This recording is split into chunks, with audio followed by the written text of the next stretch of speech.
everybody, it is Belle here, and today I'm going to read the second part of Macaque X Reader. Look at them sipping my morning coffee. They have been sleeping for a while now. Normally I would be worried, but they move a lot. I place my cup on the table, approaching one, looking down at them.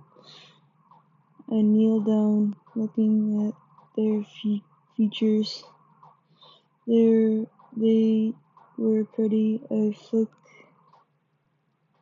were pretty. I flicked their forehead, and they shoot up right away, attempting to punch me, which I easily block. Well, there, kiddo. Relax. They look pissed. I just let out a chuckle before letting go of their fist. Sorry. You scared me. Yeah, I can tell. What were you dreaming about? They shrugged as if they forgot. I stand up offering to help, but they slapped my hand away, standing up themselves. So how do I get to them? Monkey King and the kid. I tilt my head, laughing a bit. They give me a puzzled expression, and I slick my hair back. Listen, Lion, you're gonna need some training before going to Sun Wukong and MK. Who? I explained who Sun Wukong and MK are, and they look at me with stars in their eyes, and I tell the stories of them, which frustrates me, but I don't show that. So technically, I be spying on MK, and Sun Wukong is not close at all. I'm not in agreement. MK seems like a nice kid, and I don't plan to hurting them. You said that 3 times, I get it. They pause, looking at me annoyed. I give them the same expression.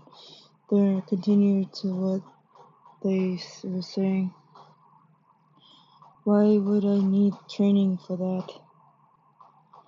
In case something goes down, it's pretty dangerous over there. A lot of people want to rule the place. I don't need any training. I look at them, raising an eyebrow, then efficiently pushing them, making them fall into the beanbag. Ryan's first person.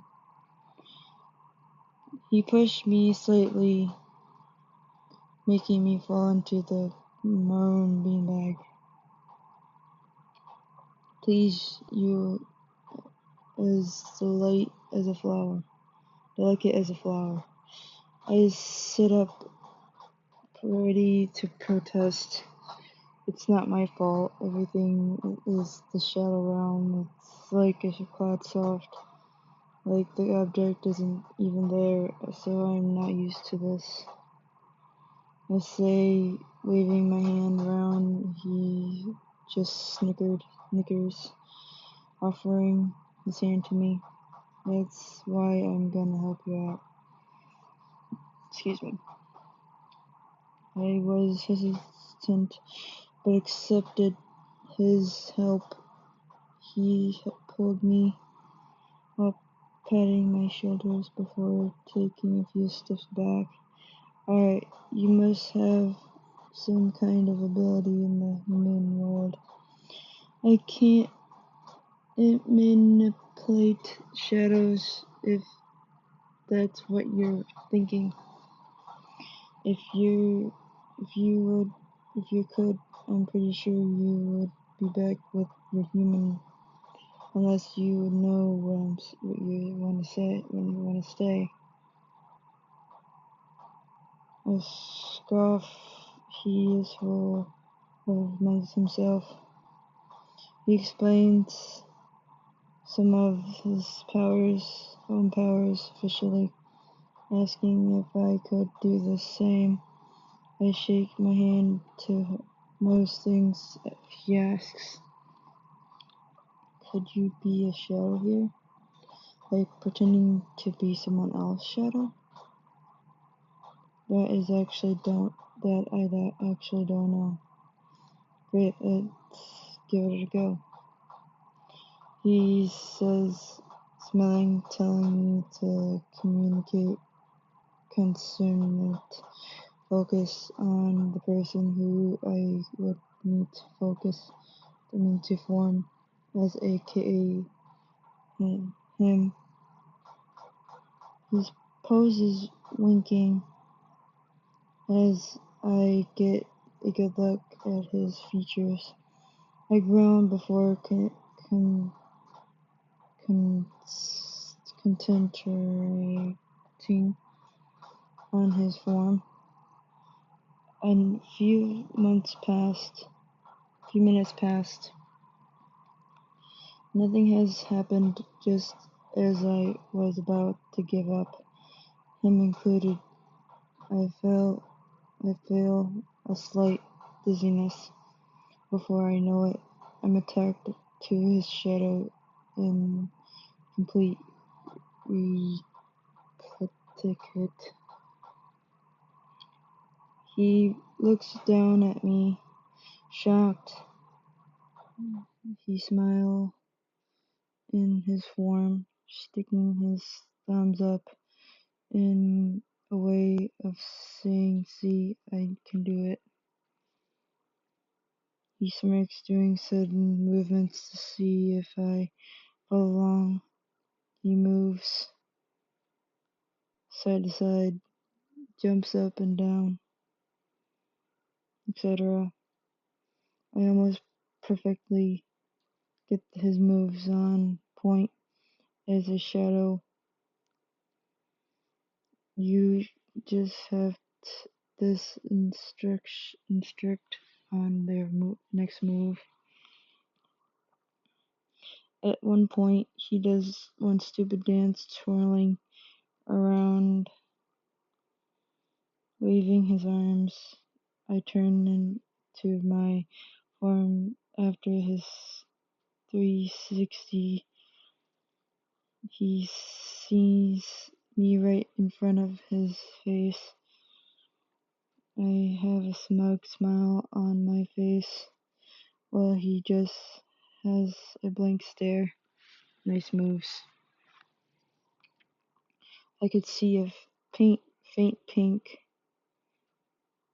tint appear on his cheeks. He stands up straight, looking to the side of his hands behind his back.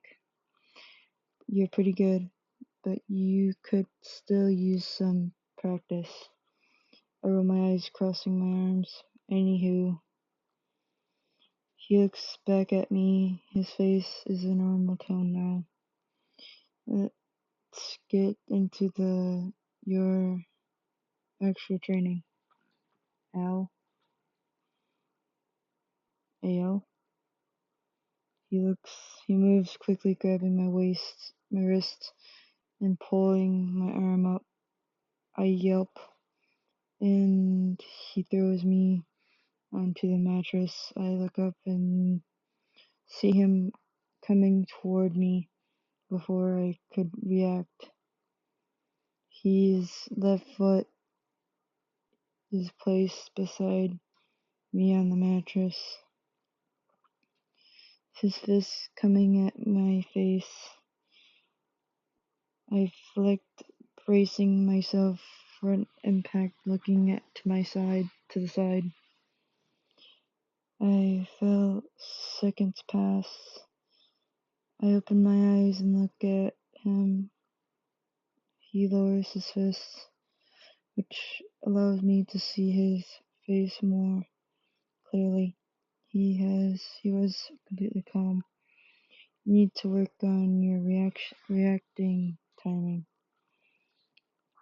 I sigh through my nose. He backs away and I sit up. My heart was pounding. He looks at my chest like he could see it. What? I didn't know shadows have hearts. I felt a bit embarrassed, knowing he could see my heart beating through my shirt. Yeah, we have everything as thing we are mimicking. Can't read that. He smiles slightly, looking at my face now. I gulp. Deep breaths.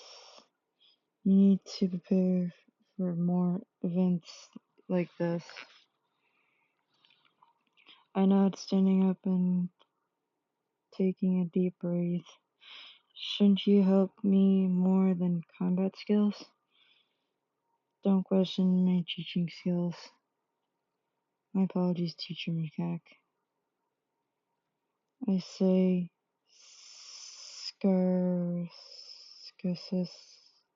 sarcastically, bowing in a good manner.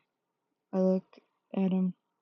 He he scoffs, a soft smile appearing on his face. He let out a small chuckle, then going in for another surprise attack. He lunges at me with full speed. This time through, I manage to get away.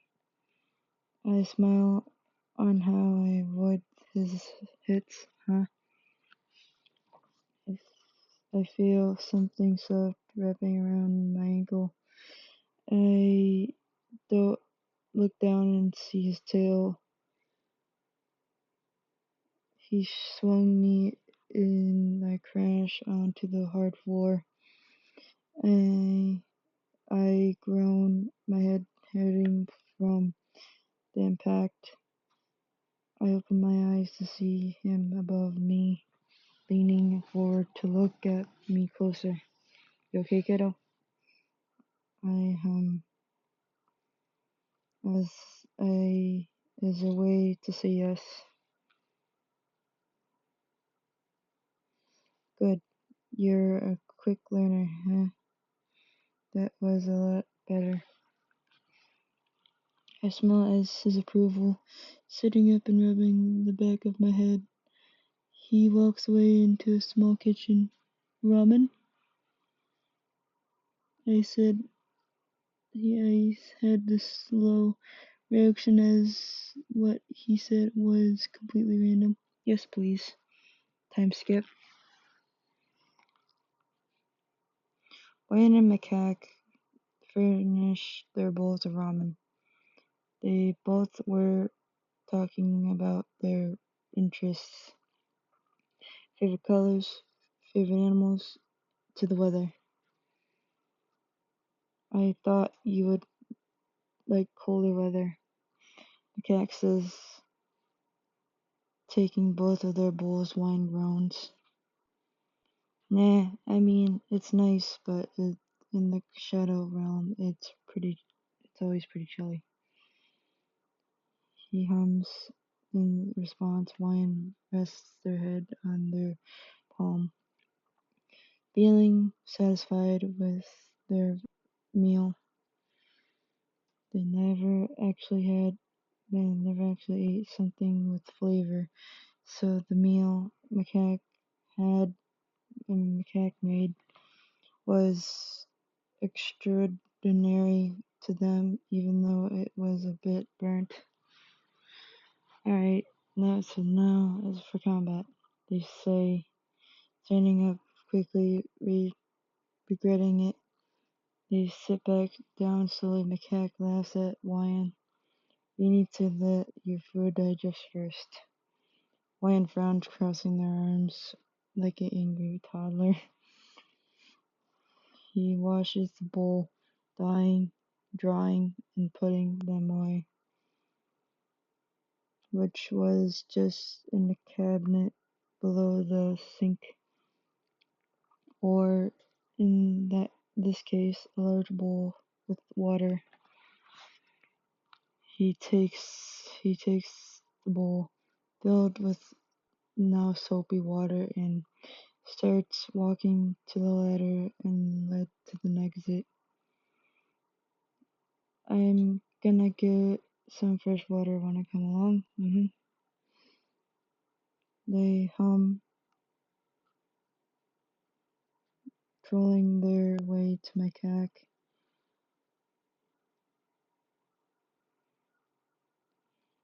I open their trap door with my free hand, exiting and placing the half-empty bowl on the green grass. I help Wyan get up, grabbing their waist. They sit on their knees on the grass. I remove my hands from my waist, picking the bowl back up. We both stand up and they follow me to the stream of clear cyan water. I dump the used water by the tree. I sit down by the stream, getting some fresh water from it. I look behind me to see if Wyan was there, considering how quiet they are being. Wyan. They were looking at the water, liking it. Was the most beautiful thing that they have ever seen. I could see the streams reflecting in their purple tinted eyes. I realized they probably never saw anything so vibrant, and they didn't have time to do it to the day before, considering the rush. It's stunning. I smile at their reaction. Have you ever went swimming, Wyan? I asked, putting the bowl down beside me. Kinda.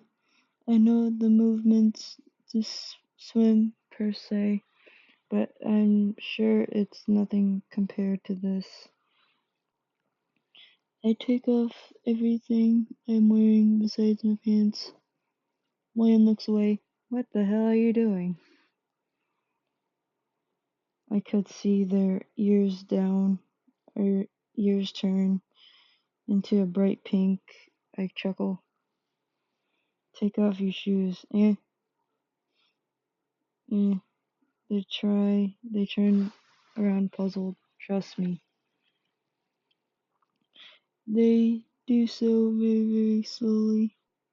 They look at me like as if they were saying, "What now?" I walk up to them, attempting to hold their hands.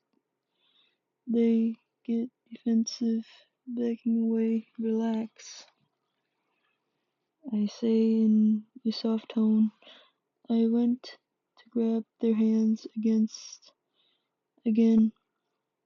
and they hesitantly allow me. I guide them to the stream, and they look down and place a foot in the water, jumping back a bit from the cold. Excuse me. I help them into the stream completely. The eyes widen, and the water now up to their waist. I let go of their hands and they sway around water a bit, smiling widely. So this is so. Interrupt them, splashing their face with the refresh water. Hey, they laugh. They laugh, splashing water back at me. I raise an eyebrow, smiling widely, revealing a fang. Oh, is this a battle now? They just smirk, splashing me more. I laugh, splashing them back, starting a water war. Time skip. Without realizing, we spent a whole day in the stream. We relaxed in the water, looking at the sanctuary in front of us. It's everything just dark. Yeah, basically just darkness and some dark purples. But if there is something super bright in the human world, it reflects as a bright purple in the shadow realm. Ah, I see. I nod, looking above to see what the sun is beginning to set. We will start your combat training tomorrow. I say, but waking up to land, shaking myself a bit dry. My fur is now fuzzy. Lion follows, holding themselves, shivering. I forgot they weren't used to any other temperatures besides chilly. I help them down the ladder and close the trap door, placing the bowl of water on the counter. I grab the towel, handing it to them, and they dry themselves off. I hand them some of my clothes that don't fit me anymore. A gray shirt, a black hoodie with some black sweatpants. We look away from each other as we change into more comfortable and warm clothes. I smile to myself. Today was fun. Lion's first person. I change into the space clothes he gave me and told him I was done. We both turn around and look at each other at the same time. I felt embarrassed, so I looked away, glancing at someone when they look at you at the same time. God, it's so awkward. They can, hey, you can take the bed tonight. We can switch every day, he says before sitting on the beanbag. Are you sure? I don't want to be a bother. He looked up at me as if he was annoyed when I said that. Yes. If I wasn't okay with it, it wouldn't have offered. I lay on the mattress, sinking into the warmth. He turns the lamp next to him off. It was silent for a while, but they decided to speak up. Macaque. Mm-hmm. Thank you for taking me in, even if it's just cause I could be useful to you. Silence again. A few moments passed before he spoke in a soft voice. You're welcome. I smell, hugging the sheets. He scent was on the bed. It was a comforting smell, perhaps lavender. Good night, Lion. Good night, macaque. I turned to my side and began thinking of my human. I miss them dearly. I am worried about them. I wish I could be there to help